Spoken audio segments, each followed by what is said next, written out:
Sweet. I remember being like 10 years old, watching those Ronco commercials. Like, I gotta get this Dude, I used to- rotisserie cooker. dude, Look I at used- that perfect I prime would rib. watch that shit instead of Saturday morning cartoons. I love Billy.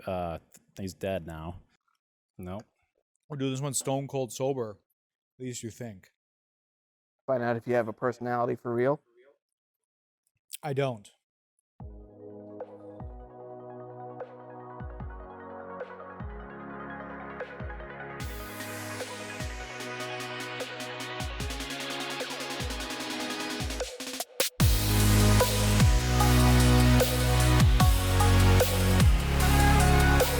What's up, everybody? Welcome to another edition of the Planning Desk Podcast. I'm your host, Tom Burmeister, joined by my co-host, freshly back from vacation, I might add, Tony Steek, Mr. Purple.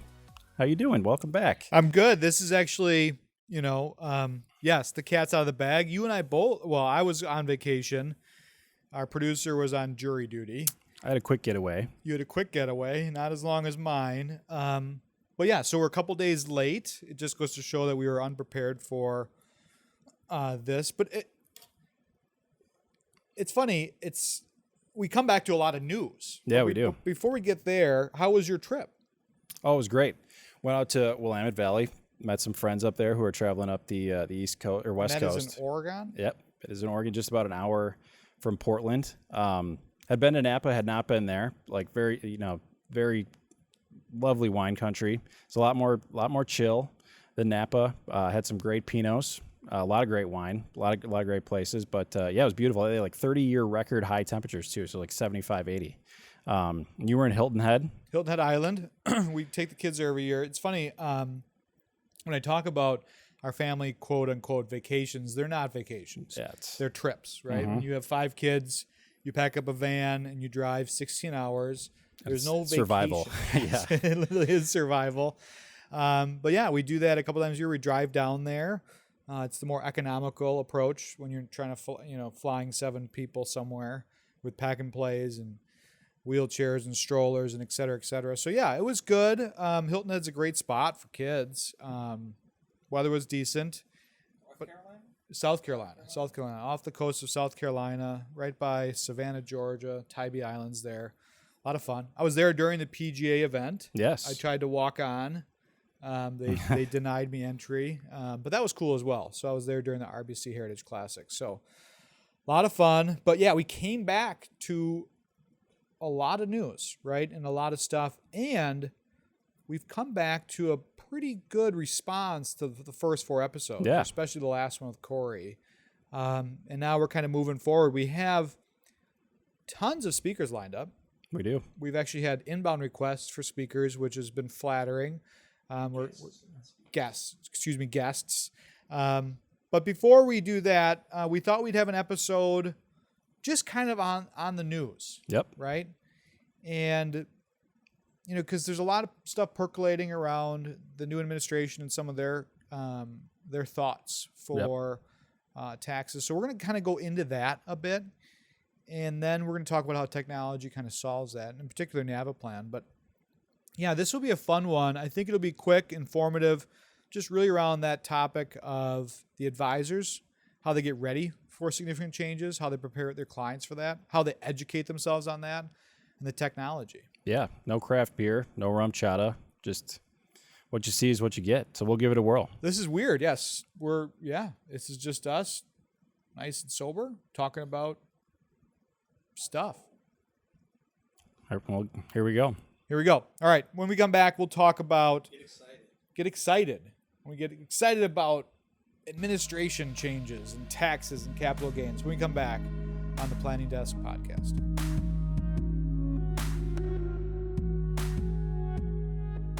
So we're back in the Planning Desk Podcast, and we find ourselves in kind of a unique period here for advisors, where we're fresh off the announcement of the Biden administration's American Families Plan, the new tax plan, which is obviously not yet become law, but nonetheless has some pretty significant implications potentially from a financial planning standpoint, right?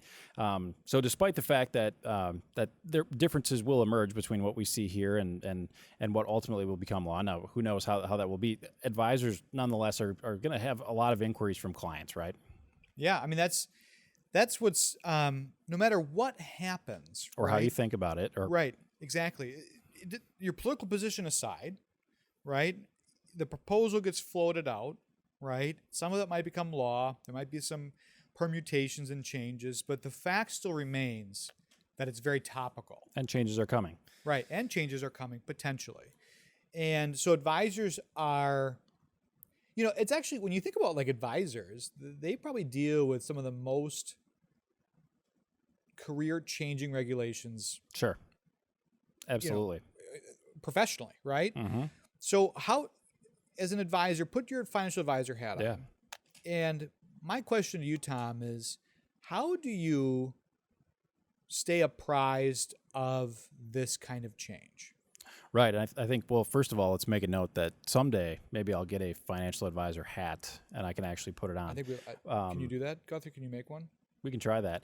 Get your fiber crew yeah, on it.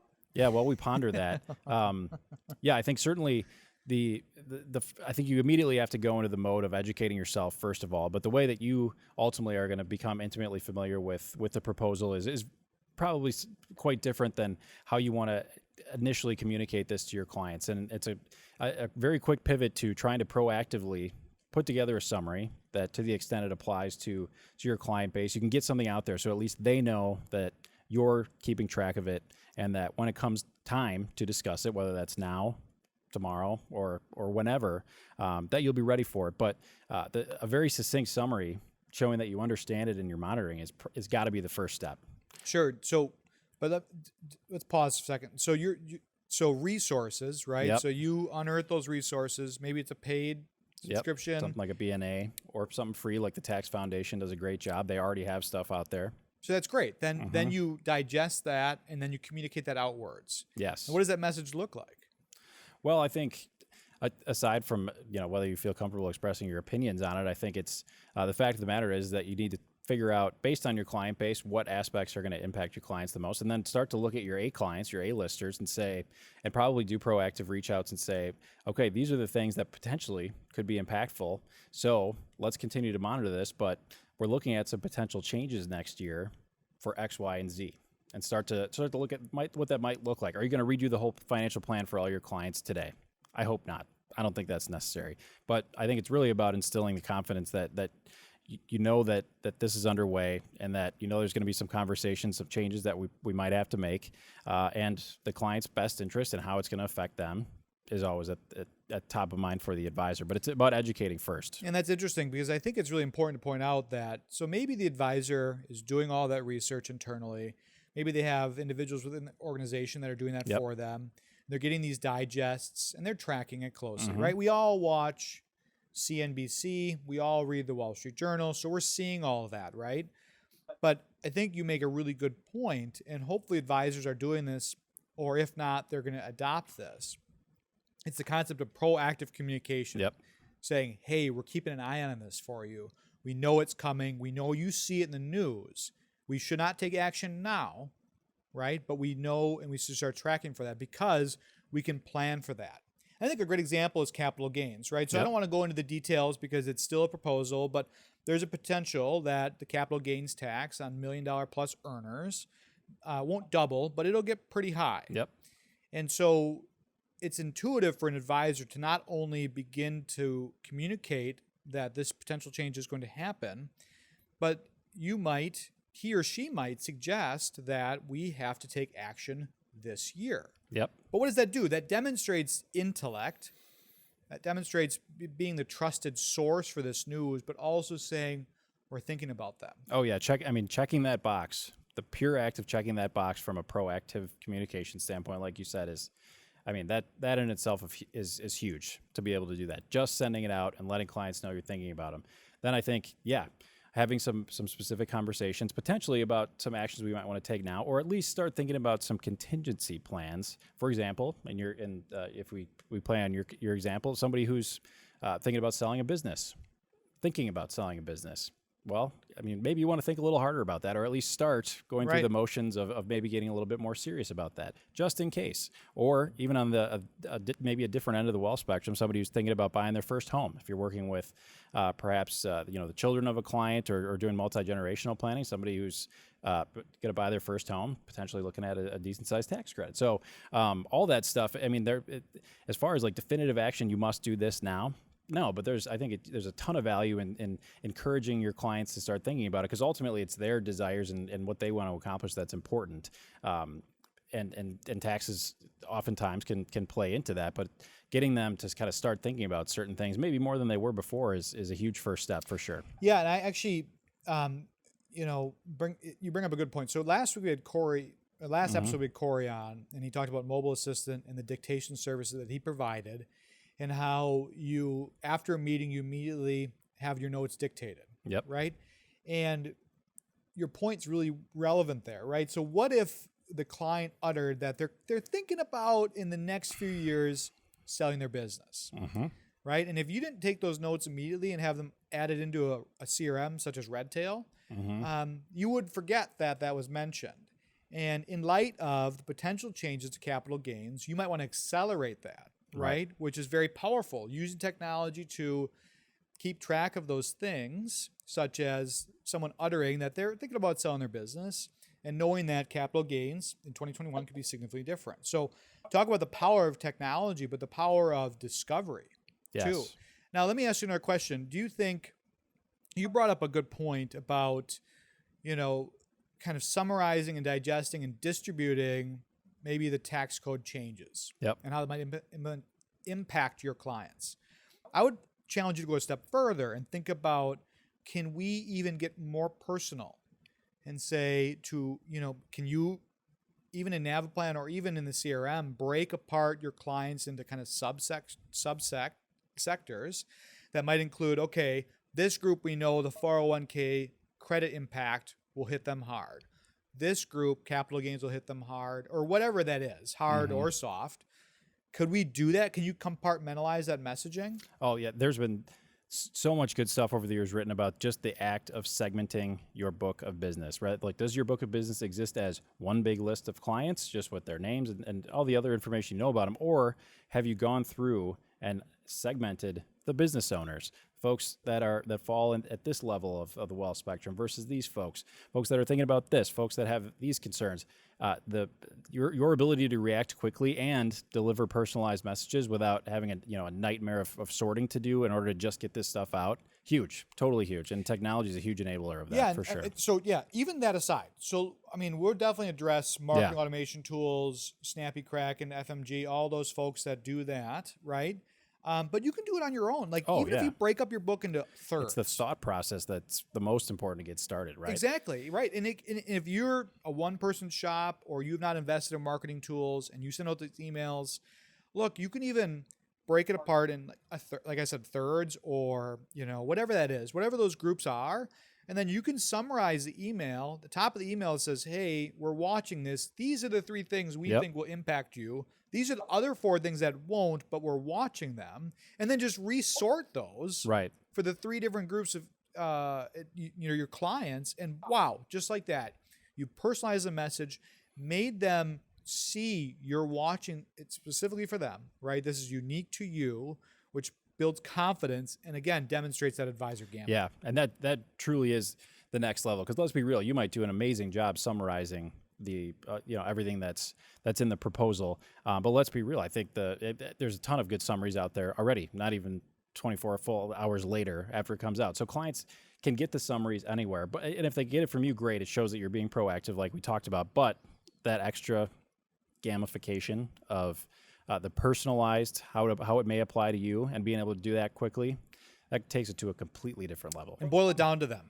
Yes. In fact, when you and I were prepping for this episode, we looked at that 401k, and I am I'm not an advisor.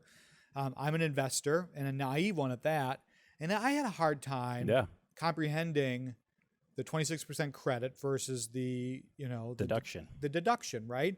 And so if you can even break that down, for instance, with a model, or just simplify that language, that'll also go a long way. Hypothetical example, even. Right.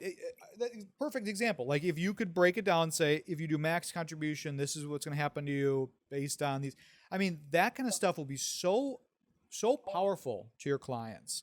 And again, it'll demonstrate that you are keenly aware of their financial situation, and it'll keep them with you. Yep, absolutely. Demonstrating the expertise, demonstrating that you're going to be proactive about how you communicate with this. I mean, all little things that really do add up. We talk about them. They come from all different directions, but these are all need to be considered opportunities for advisors rather than just news events that you need to react to. You're 100% correct. Opportunities. And when you think about what goes into not only advice, but how technology generates that advice, when you think about the complexities of that and you think about all the work an advisor does or a financial professional does, we shouldn't sell ourselves short. No. Right? Because oftentimes an advisor might ignore that information or might not provide it to their clients because, they don't need to know how the sausage is made. I beg to differ. Like if you demonstrate all the work you're doing on the analysis, Absolutely, on the plan, on how your software functions, how your software is importing that information, that's a powerful thing. That's what separates you from a robo-advisor. Yep. That's what separates you from a legal pad. Mm-hmm. That's what separates you from your father-in-law, your client's father-in-law's advice. Yep. Right? And so I'm not suggesting pile that on. But what I am suggesting is I think the power of that information is not only a short-term impact, right, the year of that tax law change, but also the long-term impact of your relationship.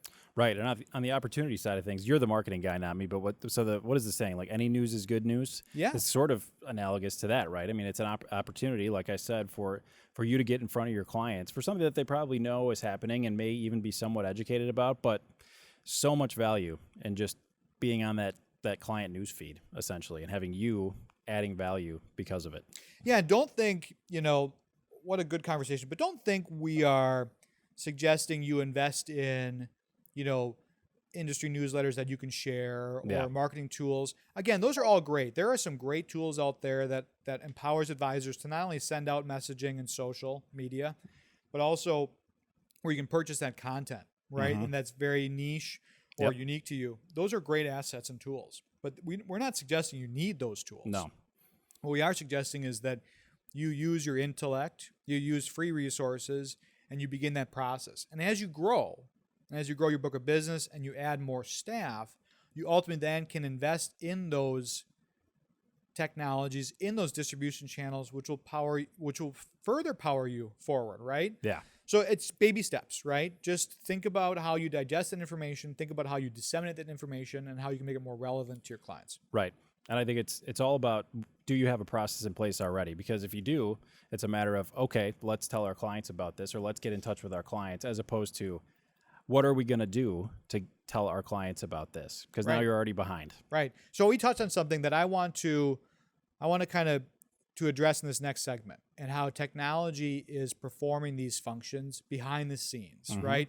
Because I think there's a lot to be talked about in terms of how you select technology, but how you get prepared for those changes. So when we get back from the break, let's talk about how software takes these kind of changes and implements them, and how you as an advisor leverage them in your practice. I think I can do that. We can do that. All right, let's do it.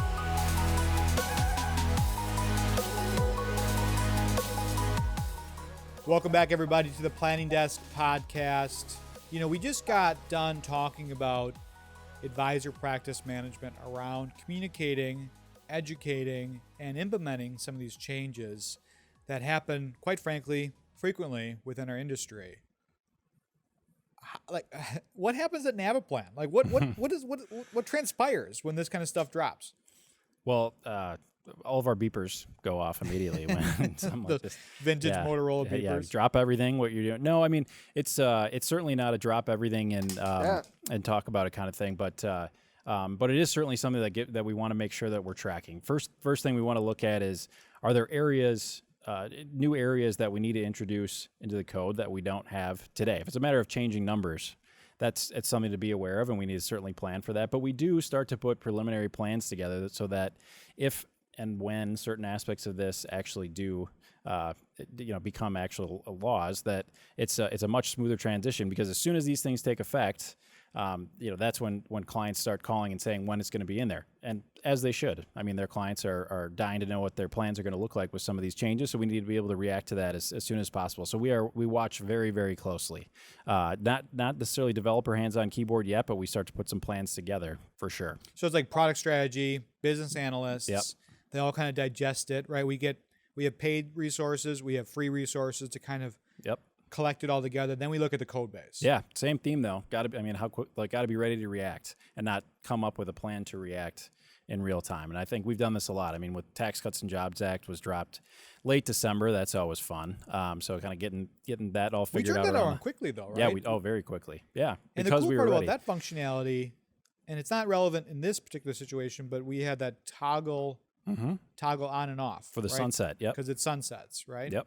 And a lot of people don't think it will. So, because similar to the Bush tax cuts, but again, we can debate that another time. But yes, it's being able to illustrate different scenarios based on what could happen, because that's really, again, where you're adding value to clients, being able to very easily flip a switch and in 2 clicks be able to show them here's sunset versus non-sunset.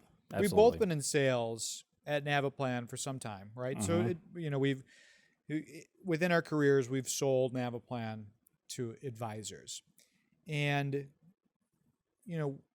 quite frankly, I don't think I've ever heard an advisor ask me, "How often do you update your software?" Have you heard that? Yes. On the enterprise, so on the larger side, but on the smaller side. No, it's definitely not something that comes up enough, and I think it's something that's so important and so easy to ask, because if you get burned on it, then you're stuck. Then you got to start making technology decisions, start looking at it. Does this integrate with this? So it is so critical as you're going through the process of evaluating technology, and whatever that technology is, whether it relates, it has legislative updates as part of it, but especially if legislative updates are tied to it. How often do you update your software? For example, great, something that should be top of mind, like how soon did you get the Tax Cuts and Jobs Act changes into your software? So that, not that I'm saying those in magnitude are indicative of what this is going to be like, but it's a great thing that, that people can really easily tell you, and use that as a gauge and start to compare it across different software that you're looking at, for sure. Yeah, I mean, so to my point though, while people don't ask us, we still tell them. We have right? to. Because it is, not only is it arguably a selling point for Naviplan in our frequency of updates, but also how quickly we can turn around tax updates. But also we think it's important to bring up, even if the advisor doesn't ask. Because Absolutely. we have seen advisors get burned buying technology that is updated infrequently. Right? Where they are at the mercy of the technology provider and the responsive nature was lacking. So my question to you now is, what other questions should an advisor ask around this particular topic, around technology changes as it relates to regulation? Yeah, I think, well, certainly the level of specificity that is generated by a given piece of software is important, because if you're just looking at high-level marginal tax rates, certainly those are subject to change here as well. But when we get into the specifics of deductions and credits and whether those are calculated automatically and all of those types of things, I mean, the more specific the planning tool can get, the more that you're going to be able to show clients and evaluate the differences. Whereas if you're keeping it really high level, and that's the most in depth you can go, you're somewhat limited without looping in an accountant, which is still great to have in your professional network, or doing some napkin math, Excel math, or something like that. In any event, there's now an additional step to the process outside of the technology package that you're used to using that you now have to figure out how to deal with, right? Yeah, I mean, correct, right? And I always encourage advisors to ask questions around the customer success team. Yeah, that's a good one.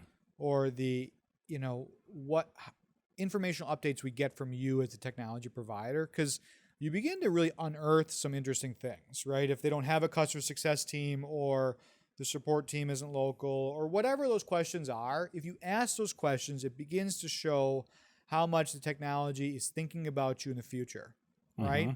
Because, I don't know, you're too young for this, but Ron Popeil famously said, "Set it and forget it." Do you remember that with the Ronco? No, that was the Showtime Rotisserie Barbecue, man. I'm a huge That's the Ron Ronco with Popeil the spray on hair. Is it Ronco? Oh. Okay.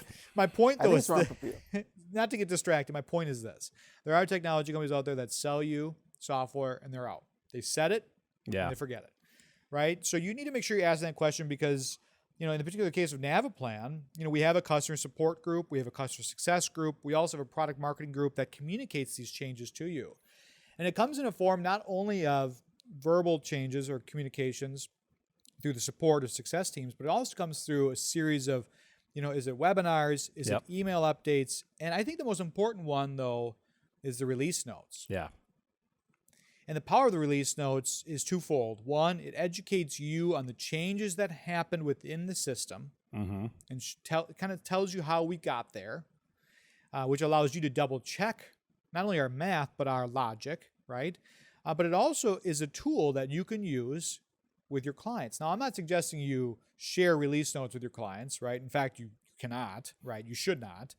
But what can you do with that information? Yeah, and I think that's a huge difference between just saying, okay, everything's updated from a tax legislation standpoint. I mean, okay, that's great, step one for sure. But if you're dealing with a comprehensive plan with a fairly complicated client or not, it's still really beneficial, and that's where I think our customer success team comes in with the webinars, and what we're laid on the release notes is like, so where is this going to pop up within the tool? Where are you going to see the differences manifest themselves the most? So you're not just going through every single page, everything in the tool, every single report page to try and spot the differences. We're giving you kind of the cheat sheet of saying this is where you're going to see the impacts the most, or here's a great report that maybe you weren't using before that you should probably use now because these changes are much are reflected in a much more specific way here. And if your clients care about it, this is the report to use. Like we have a single year tax report that people say actually ends up being pretty close to what their 1040 ends up being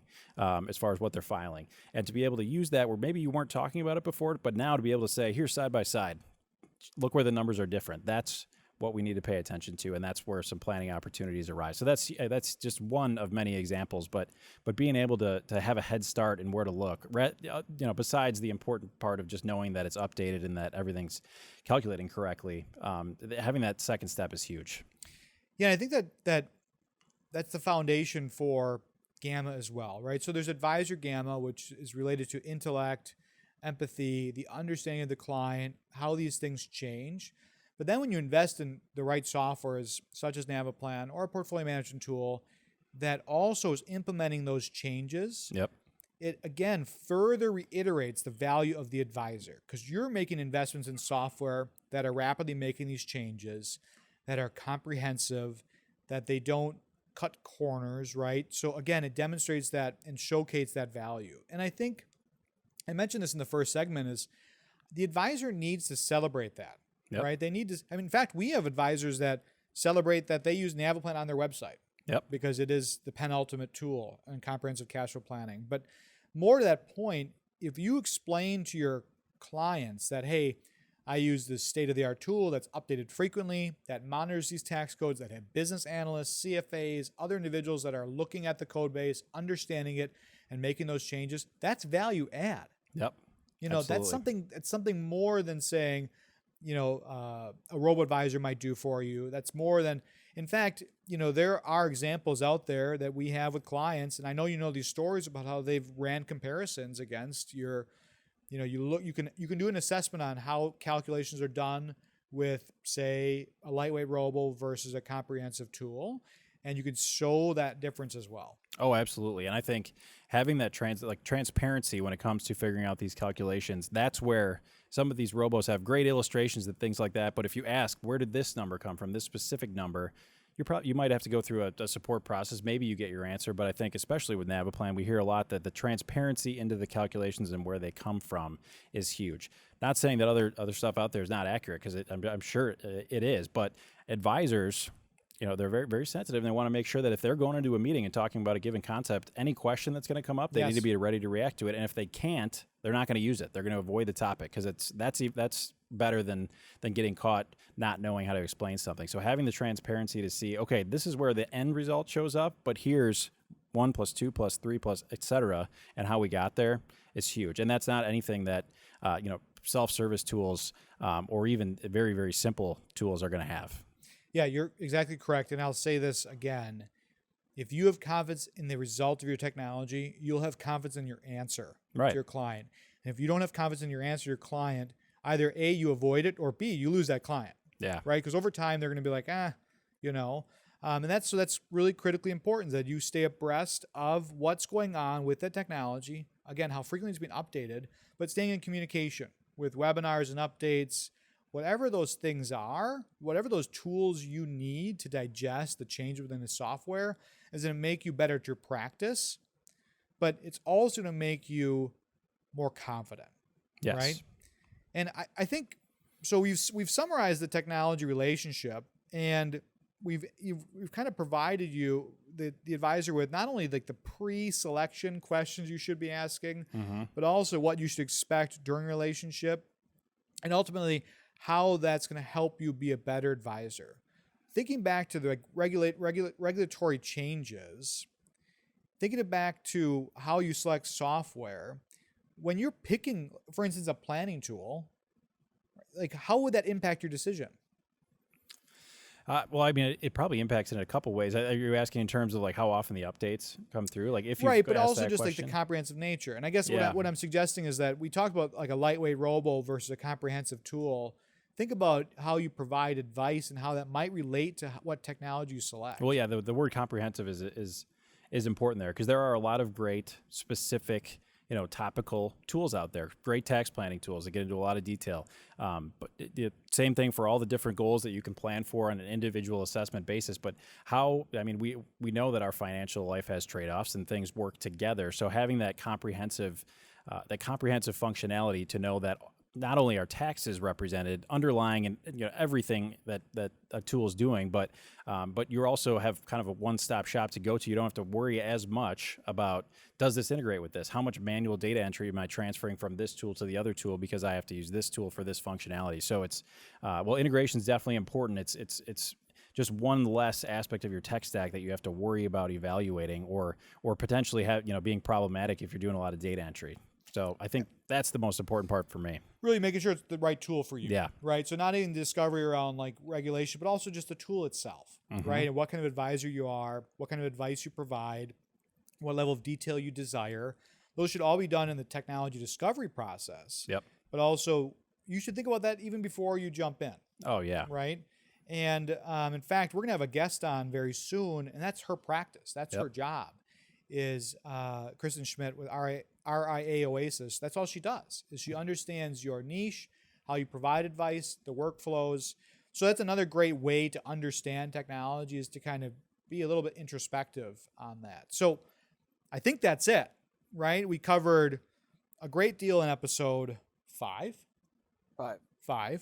on not only these potential changes, but how you react to them and how technology can help you react to them. So that was a fun one. Pretty easy. I think I have to do the obligatory stuff, right? Planning Desk. Find us on Twitter, MySpace, YouTube. Oh, I haven't set up a MySpace yet. No MySpace? All right. Let's bring that one Vote back. on the putting contest as well. We are going to have a putting contest. We need to get the camera set up for that because I'm going to crush him like Oregonian red wine, grape crushers, whatever. Anyways, like and subscribe, share, comment. The Planning Desk podcast on Twitter, YouTube, where all your favorite podcast episodes sit.